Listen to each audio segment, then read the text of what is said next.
అంగన్వాడీ సంఘాల ప్రతినిధులతో మంత్రి బొత్స సత్యనారాయణ కీలకమైన చర్యలు చేపట్టారు. వేతనాలు పెంచాలనే డిమాండ్ను జూలైలో నెరవేరుస్తామని హామీ ఇచ్చినట్టు మంత్రి బొత్స వెల్లడించారు. దీంతో సమ్మె విరామణకు అంగీకరించారని తెలిపారు.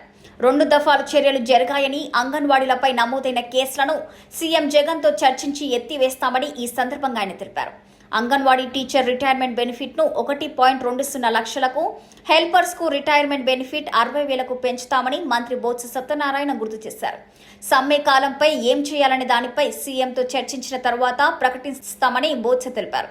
రిటైర్మెంట్ వయసును 62 ఏళ్లుగా నిర్ణయించామని, మినీ అంగన్వాడీలను పూర్తి స్థాయి అంగన్వాడీలుగా మార్చనున్నామని చెప్పారు.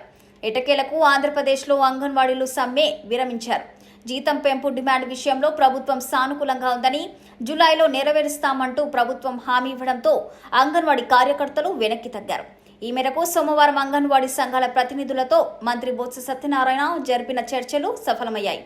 ప్రభుత్వంతో జరిపిన చర్చలు సఫలమయ్యాయని, సమ్మె విరమిస్తున్నట్లు అంగన్వాడీ సంఘాల ప్రతినిధులు ప్రకటించారు.